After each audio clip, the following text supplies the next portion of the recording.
Bulletin की शुरुआत आज की सबसे बड़ी खबर से करेंगे। सुप्रीम कोर्ट के जरिए मुकर्रर किए गए मसालहतकारों की टीम शाहीन बाग पहुंची। मसालहतकार संजय हेगड़े ने मीडिया से बातचीत करते हुए कहा कि हम यहां सुप्रीम कोर्ट के हुक्म पर आए हैं और हमें उम्मीद है कि हम सबसे बात करेंगे। इन्होंने मजीद ये भी कहा कि हमें उम्मीद है कि ये मसला हर किसी की रजामंदी के साथ हल हो जाएगा। मसालहतकार साधना रामचंद्रन ने भी कहा कि सबके साथ बातचीत करना जरूरी है और हमें एक दूसरे को भी समझना चाहिए। वहीं धरने पर बैठी खवातीन का कहना है कि मीडिया की मौजूदगी में बातचीत हो। बहरहाल पहले दिन की मुलाकात खत्म हुई, अगले रोज फिर होगी बात। उन्होंने आज पहली मुलाकात की हमारी शाहीन बाग की दादियों से, बहनों से, माताओं से और नागरिकों से। बहुत अच्छा लगा सबको मिलना, सबकी बात सुनना। आज भी कल भी आप लोग और जी हमने पहले उनसे पूछा कि वो चाहते हैं कि हम कल आए, क्योंकि इतने सारे लोग हैं, आज बात तो पूरी हो नहीं पाई, आज शुरुआत ही हुई है और वो सब चाहते हैं कि हम कल दोबारा आए, तो हम आएंगे। और ये कहना चाहते हैं कि उन्होंने सबने अपना दुख, अपना दर्द व्यक्त किया, हमें बताया। इतने आए हैं आज और हम आगे और कुछ नहीं बोलना चाहते हैं। कल भी आएंगे और सुप्रीम कोर्ट के आदेश अनुसार ही हम हमारे कार्य करेंगे। हम तो सुनने आए हैं, सुन के जा रहे हैं, जहन में रखेंगे और आगे प्रोसेस चलती रहेगी सुप्रीम कोर्ट के ऑर्डर के तहत। आज सिर्फ शुरुआत है। कल कितने बजे आने की उम्मीद है? वो हम बता देंगे। मरकजी वजीर मुख्तार अब्बास नकवी ने कौमी उर्दू कौंसिल को वजारत अक़लियत से जोड़ने के लिए पीएम को खत लिखा था। अब पीएमओ कौंसिल को वजारत अक़लियत के तहत मुंतकिल करने के बारे में फैसला ले सकता है। मुख्तार अब्बास नकवी ने उर्दू कौंसिल और उर्दू जबान की अक़लियतों से जुड़े होने की दलील दी थी। मुख्तार अब्बास नकवी ने उर्दू कौंसिल समेत कई महकमों को वजारत अक़लियत में शामिल करने को कहा था।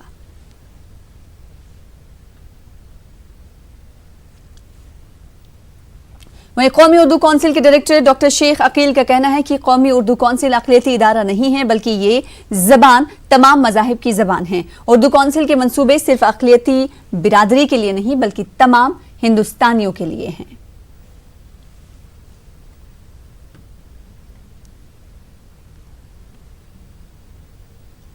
वहीं मध्य प्रदेश के उर्दू अदीबों ने कौमी कौंसिल बराए फरोग़ उर्दू ज़बान दिल्ली को वज़ारत अक़लियती फ़लाह बहबूद में ज़म करने की सख्त मुखालिफत की है। अदीबों का कहना है कि उर्दू हिंदुस्तान की ज़बान है और इसके फ़रोग़ में तमाम कौमे के लोगों की मेहनत शामिल है। मरकजी हुकूमत के जरिए कौमी कौंसिल को वज़ारत बराए फ़रोग़ इंसानी वसाइल के महकमे से निकाल कर महकमे अक़लियती बहबूद में ज़म करने से न सिर्फ इदारे की रूह मजरूह होगी, बल्कि उर्दू के तलबा की मुलाजमत भी असरअंदाज होगी। न्यूज़ 18 उर्दू ने इस मामले पर भोपाल के उर्दू अदीबों और दानिश्वरों से बात की तो उन्होंने कुछ इस अंदाज में अपने ख्यालात का इजहार किया। उर्दू का जब नाम आता है तो कहा जाता है कि उर्दू सिर्फ एक ज़बान नहीं बल्कि एक तहज़ीब है, और तहज़ीब जो है जिसमें हिंदुस्तान नज़र आता है। लेकिन उर्दू से वाबस्ता एक बड़ा इदारा जिसे कौमी कौंसिल बराए फ़रोग़ उर्दू ज़बान के नाम से जानते हैं, अब उसको मिनिस्ट्री ऑफ HRD से निकाल कर महकमा अक़लियती बहबूद में देने की बात की जा रही है। इस पर बातचीत करने के लिए हमारे साथ उर्दू के बड़े दानिशवर मौजूद हैं। उनसे जानते हैं कि जो ये मरकज़ी हुकूमत जो फैसला करने जा रही है, किस तरह से देखते हैं? मेरे हिसाब से तो बहुत गलत है अगर इस तरह का कोई फैसला हो रहा है, क्योंकि उर्दू ज़ुबान जो है किसी इलाके से जुड़ी हुई नहीं कि साहब वो पंजाब से जुड़ी या सिंध से जुड़ी या कश्मीर से जुड़ी, वो तो पूरे हिंदुस्तान में बोली जा रही। हम चिल्ला कह रहे हैं ये पूरे मुल्क की ज़बान है।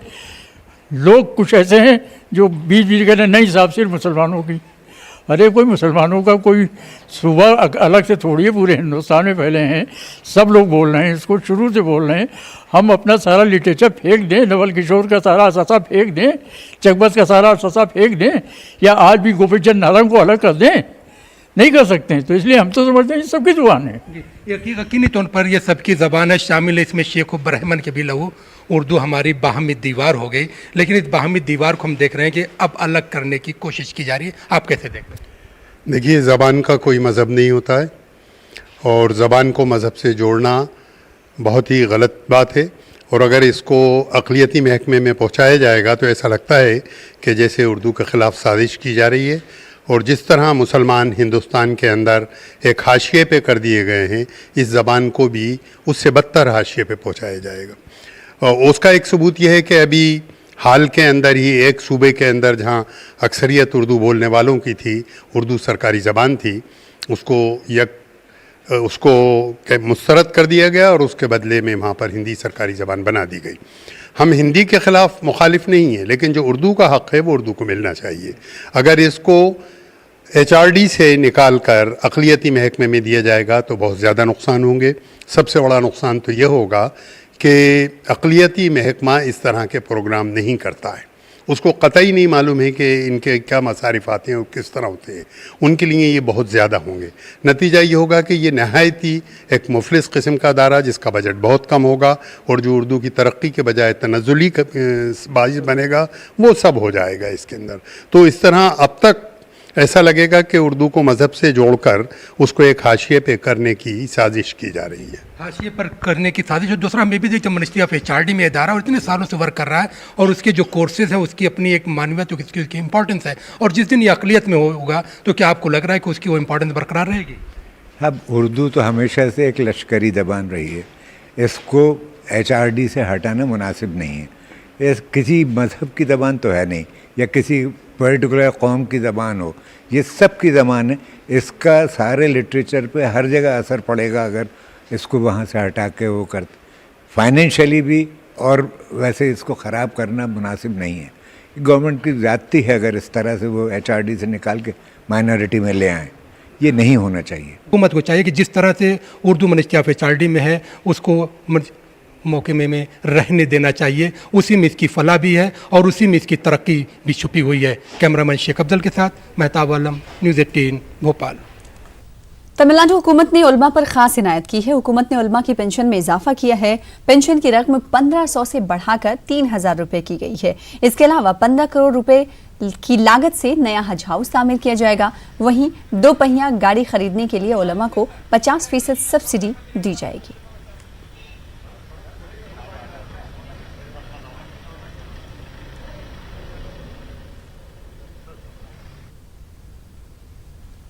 भोपाल में CA, NRC और NPR को लेकर जारी सत्याग्रह को 50 दिन मुकम्मल हो गए हैं। सर्द रातों में जज्बों की हरारत के साथ सत्याग्रह शुरू किया गया था। मौसम ने कई बार करवट बदला, लेकिन सत्याग्रह करने वालों के हौसले सर्द होने का नाम नहीं ले रहे हैं। सत्याग्रह के 50 दिन मुकम्मल होने और उनके आइंदा के लाहे अमल पर हमारे नुमाइंदे से लोगों ने खास बातचीत की। भोपाल में CA, NRC और NPR को लेकर जो एहतजाज हो रहा है, आज उसको 50 दिन मुकम्मल हो गए हैं।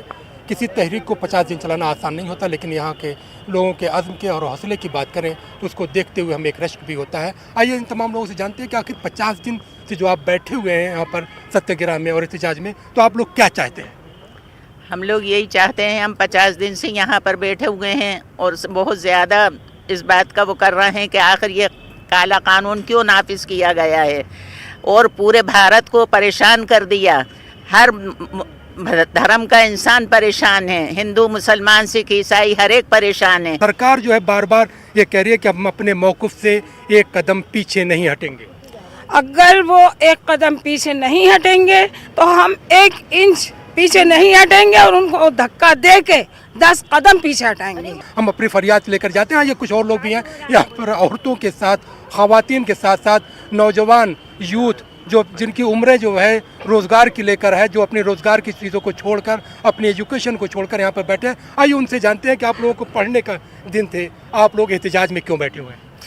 देखिए, आने वाली जो नस्ल है, जो हमारे जनरेशन है, उसके लिए हमें कुछ ना कुछ करना है। अगर ये कानून नाफिज हो जाता, अगर लागू हो जाता, तो इससे जो मासूम बच्चों से लेके हमारे जो बुज़ुर्ग हैं, हमारी दादियाँ हैं, उन तक को फ़र्क पड़ता है। इसलिए हमने अपना सब काम धंधा, अपने जो भी पढ़ाई लिखाई है, सबको छोड़कर हमने प्रायोरिटी इसे दी है और इसको हम इंशाअल्लाह ताला, ये CAA, NRC है और ये NPR है, हम इसे लागू नहीं होने देंगे। मैं यही बोलना चाहूँगा कि वो बोलते हैं 1 इंच पीछे नहीं हटेंगे। 1 इंच नहीं, वो 100 मील दूर जाने वाले हैं। ये चीज़ वो भी समझ चुके हैं। वो हर वक्त यही बोल रहे हैं कि NRC, NPR अभी फ़िलहाल लागू नहीं करेंगे। मैं बोलता हूँ कि फ़िलहाल तो छोड़ दीजिए, अब तो लिखित में दीजिए, नहीं तो जनता आ गई है रोड पे और हमको अब ज़रूरत नहीं है। हमारी माँ बहनें ही अब लड़ने के लिए तैयार हैं, बस हम लोग उनके पीछे कदम से कदम मिला के चलेंगे। आप किस लिए एहतजाज कर रहे हैं? मैं एक पढ़ने वाला तालिब इल्म हूँ, लेकिन जब ये कानून पास हुआ और इसके नुकसानात सामने आए तो मैंने सोचा कि ऐसी पढ़ाई का क्या होगा, कहाँ हम करेंगे पढ़ाई। जब हमारी आज़ादी ही नहीं रहेगी तो हम अपनी पढ़ाई को काम में कहाँ लाएंगे और हमारे बच्चे ग़ुलाम बनेंगे। इसलिए अपनी पढ़ाई को पोस्टपोन करते हुए आगे के लिए अपनी पढ़ाई भी चलती रहेगी, लेकिन पहले ये आज़ादी ज़रूरी है और इंशाअल्लाह इस कानून को ख़त्म कराना है। आज़ादी ज़रूरी है, आप क्या मानते हैं? 50 दिन हो गए, आगे क्या तय करेंगे? 50 दिन नहीं, हम तो हमारे हक के लिए 5 महीने भी और 5 साल भी बैठेंगे और हम किसी से भीख तो मांग नहीं रहे, हम अपना हक मांग रहे हैं। मध्य प्रदेश सरकार का जो रवैया है शुरू से डालमडोल रहा है इस मामले में। जिस तरह से उन्होंने पहले कहा कि हम CAA मध्य प्रदेश में लागू नहीं करेंगे, मैंने एक टूटा फूटा एक प्रस्ताव लेके आए जिससे काम नहीं चलने वाला। इसी तरह NPR पे भी उनका रवैया रहा। उन्होंने जो जिस तरह का उन्होंने बोला कि NPR नहीं होगा, मगर उसके साथ उन्होंने एक वर्ड भी यूज़ किया फ़िलहाल। तो हम लोगों का यही हमारी मौजूदा हुकूमत से मांग है कि भाई वो अपनी जो नीति है इस पर स्पष्ट करें। फ़िलहाल नहीं, बिल्कुल एक एग्रीमेंट लाएं, एक गजट लाएं, उस पर साफ साफ लिख के दें कि मध्य प्रदेश में NPR नहीं होगा। मध्य प्रदेश में NPR नहीं होगा। हम यहाँ पे भी नाज़रीन देख रहे हैं कि यहाँ पे जो ख़वातीन बैठी हुई हैं और इनकी अपनी ज़िंदगियों के जो तजर्बे, उन तमाम तजर्बात के साथ ये बैठी हुई हैं और इनका मानना है कि जब तक ये कानून वापस नहीं होगा तब तक यहाँ पर मुस्तैदी से वो डटी रहेंगी। और यही नहीं, कल की अगर हम बात करें तो कल रोज़ा रख कर, उपवास रख कर यहाँ पर एहतजाज होगा। कैमरामैन दीपक के साथ मेहताब आलम, न्यूज़ 18 भोपाल। शहरी तरमीमी कानून के खिलाफ मुल्क के कई शहरों और कस्बों में एहतजाज जारी है। इस सिलसिले में तमिलनाडु की राजधानी चेन्नई में भी जबरदस्त एहतजाज हुआ। सड़कों पर लाखों मुजाहिरीन उतरे, सेक्रेटेरिएट के बाहर लोगों की भीड़ उमड़ पड़ी। लोगों ने मुतनाज़ा कानून को वापस लेने का पुरजोर मुतालबा किया।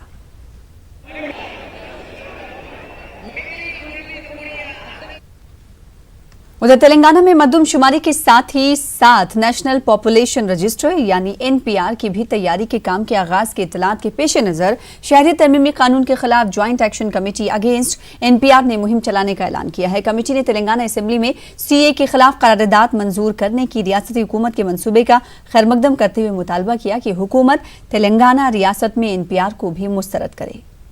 NPR को तेलंगाना की गवर्नमेंट इंटरटेन कर रही है, जो बिल्कुल गलत है, क्योंकि NRC और NPR ये दोनों समझिए कि बहुत डेंजर हैं कि भाई आप 70 साल के बाद लोगों की शहरियत के लिए सवाल कर रहे हैं। उस सवाल की पहली मंजिल, पहला स्टेज NPR है। जब सेंसस अलॉन्ग विथ NPR कहा गया है तो हम किसी भी सूरत से रियासत में NPR को होने नहीं देंगे। इस ताल्लुक से हम एक बहुत बड़ी मुहिम NPR में फॉर्म नहीं भर। ख्वाजा हजरत मोइनुद्दीन चिश्ती की 808वीं उर्स की तैयारियां जारी हैं। कल यानी जुमेरात के रोज़ बुलंद दरवाजे पर परचम कुशाई के साथ ही इसका आगाज़ हो जाएगा। बाद नमाज असर झंडा चढ़ाने की रस्म के साथ ही इसकी बाज़ाब्ता शुरुआत हो जाएगी। हर साल इस परचम को लेकर भीलवाड़ा का गौरी ख़ानदान अजमेर पहुंचता है। गौरी ख़ानदान के मुताबिक सन 1944 से परचम कुशाई की रस्म उनके ख़ानदान के ज़रिए ही अदा की जा रही है। परचम को जुलूस की शक्ल में लंगर खाना, गली, दरगाह बाजार, निज़ाम गेट होते हुए बुलंद दरवाजे पर पहुँचाएंगे। सन 1928 से हमारे पीर मुर्शिद सैयद अब्दुल सत्तार बादशाह जान ने शुरू की और उनके बाद सन 1944 से मेरे दादा लाल मोहम्मद गोरी ने सन 1944 से इकरार में तक इस रस्म को अदा की और उनके इंतकाल के बाद मेरे वालिद मोइनुद्दीन गोरी ने 1991 से 2006 तक ये रस्म अदा करता है और उनके इंतकाल के बाद ये रस्म अब तक मैं अदा कर रहा हूँ। महाराष्ट्र के वजीर आला उद्धव ठाकरे ने महाराष्ट्र में NPR के निफाज की हामी भरी है। अब महाविकास अघाड़ी की जमातें उद्धव ठाकरे के फैसले के खिलाफ हो गई हैं। समाजवादी पार्टी, जो कि महाविकास अघाड़ी का हिस्सा है, आने वाले असेंबली सेशन में NPR की पुरजोर मुखालिफत करेगी। हमारे नुमाइंदे ने Samajwadi party leader rice Sheikh से बात की। हमारे साथ रईस काशम शेख हैं, जो कि रुकन असम्बली हैं और समाजवादी पार्टी के जो है वो अहम लीडर हैं। रईस भाई, एक बात ये बताइए कि आप महाविकास अघाड़ी में हो और वज़ीर आला महाराष्ट्र उद्धव ठाकरे ये कह रहे हैं कि NPR लागू होगा, CAA से किसी को ख़तरा नहीं है और NRC पे जो है वो गुफ्तगू नहीं हो पाई है। कल एक डेलीगेशन ने शरद पवार जी से मुलाकात की। शरद पवार ये कह रहे हैं कि हम लोग जो है वो NPR के ख़िलाफ़ है, NPR पे गौर खौस होना चाहिए। आप भी अघाड़ी का हिस्सा हो, स्टैंड क्या लिया है आप लोगों ने? देखिए, जहाँ तक समाजवादी पार्टी का सवाल है, स्टैंड बहुत क्लियर है और मैं सम्माननीय उद्धव जी ठाकरे जी से भी कहना चाहूँगा कि ये महाविकास अघाड़ी की सरकार है इसमें कोई भी निर्णय हो तो वो सबसे बातचीत करके होना चाहिए और कॉमन मिनिमम प्रोग्राम के बाहर कोई बात नहीं होनी चाहिए। सम्माननीय मुख्यमंत्री जी ने जो कहा है कि NPR यहाँ पे लागू होगा, मैं आपके माध्यम से स्पष्ट करना चाहूँगा कि समाजवादी पार्टी की भूमिका एकदम क्लियर है कि हम NPR लागू करने के बिल्कुल खिलाफ है। क्यों खिलाफ है? क्योंकि NPR ही NRC है और NRC का अगर आप विरोध कर रहे हो तो आप NPR कैसे लागू कर सकते हो?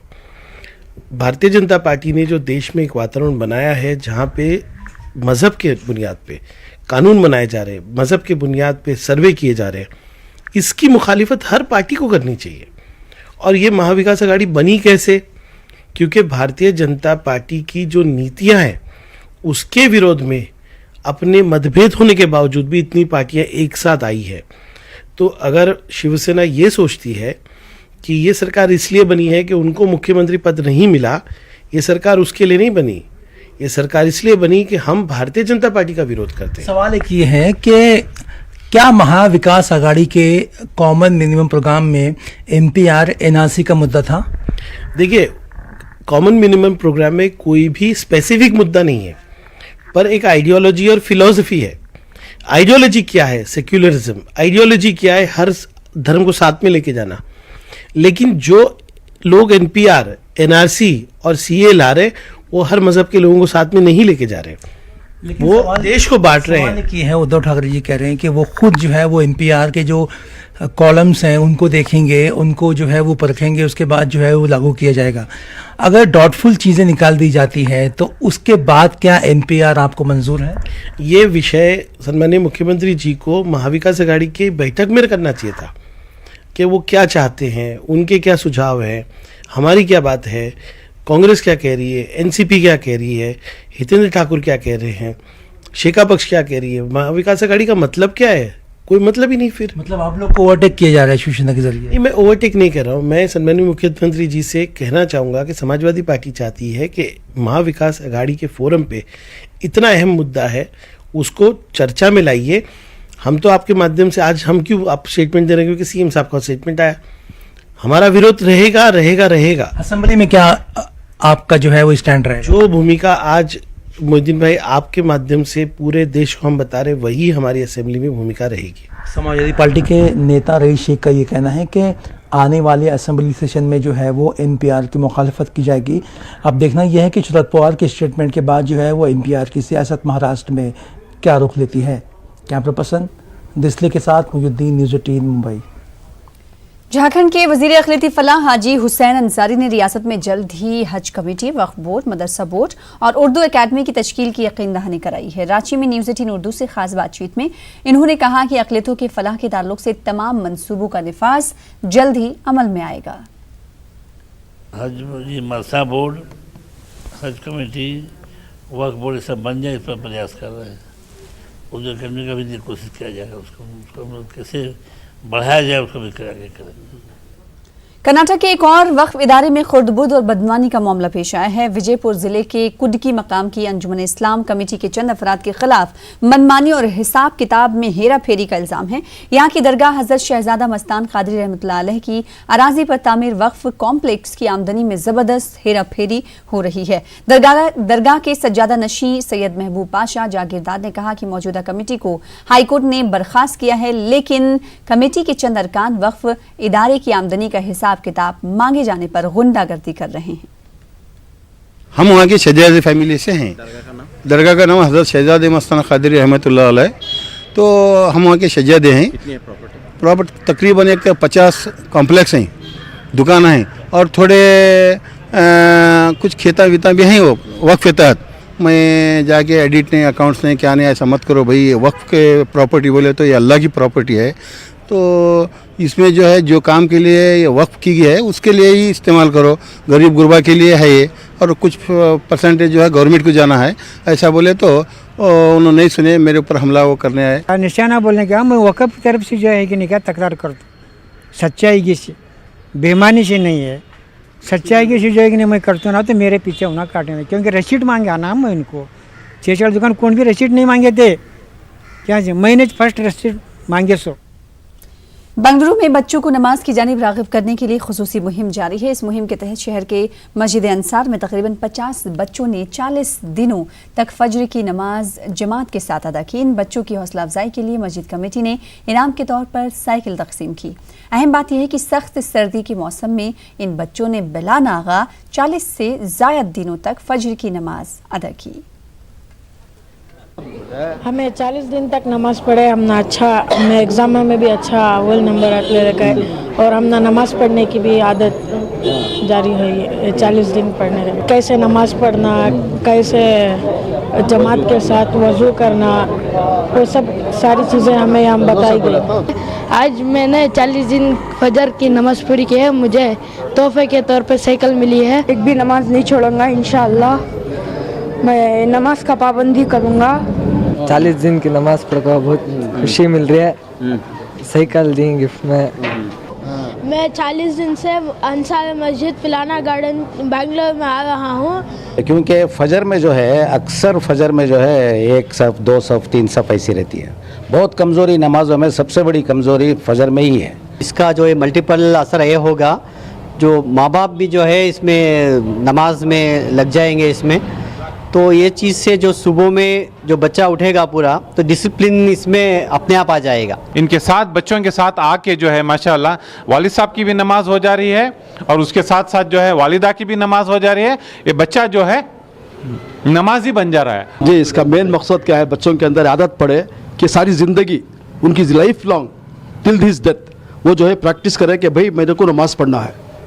जब मेरे को ये 40 दिन नमाज पढ़ने से मुझे अल्लाह साइकिल दे रहा है, पूरे लाइफ लॉन्ग अगर मैं मेरे टिल में डेथ अगर पढ़ा तो अल्लाह मुझे क्या देने वाला है। मस्जिदें तो सेंटर होती हैं तो बच्चों के लिए, मर्दों के लिए और इसी तरह से ख़वातीन के लिए कोई ना कोई प्रोग्राम बनाना चाहिए और निज़ाम बनाना चाहिए। मोहल्ले का हर फर्द मस्जिद से जुड़ा रहे। मिर्जा गालिब के कोलकाता सफर के 192 साल मुकम्मल होने पर मगरबी बंगाल उर्दू अकादमी याद गालिब के उन्वान से मिर्जा गालिब को खराज अक़ीदत पेश करेगी। कोलकाता में मुनक्किद होने वाले 5 रोज़ा प्रोग्राम में सेमिनार, ड्रामे, गज़ल गोई और मुशायरे का इनेकाद किया जाएगा। अकादमी के रुकन MP नदीमुल हक ने प्रोग्राम की अहमियत कुछ इस तरह बयान की। साथ ही साथ उन्होंने कहा कि इसमें वज़ीर आला ममता बनर्जी की पेंटिंग्स भी शामिल होंगी। गालिब को ऐसा ट्रिब्यूट दिया गया है। We are paying a tribute to the doyen of Urdu literature from the land of Tagore. और इस 5 दिनों में एक ड्रामा है कल गालिब दौरे हाजिर में, कि अगर गालिब अभी आते तो कैसा लगता है। तो उसका पहला ओपनिंग ही है कि भाई हम लोग के ज़माने में तो 1857 में आज़ादी आज़ादी का नारा लगता था, लेकिन आज भी आज़ादी का नारा सुन रहे, क्या माजरा क्या है। फिलहाल इसी के साथ इस बुलेटिन में इतना ही। छोटे से ब्रेक के बाद देखिए बिहार और उत्तर प्रदेश की बड़ी खबरें मेरे साथ। आदाब।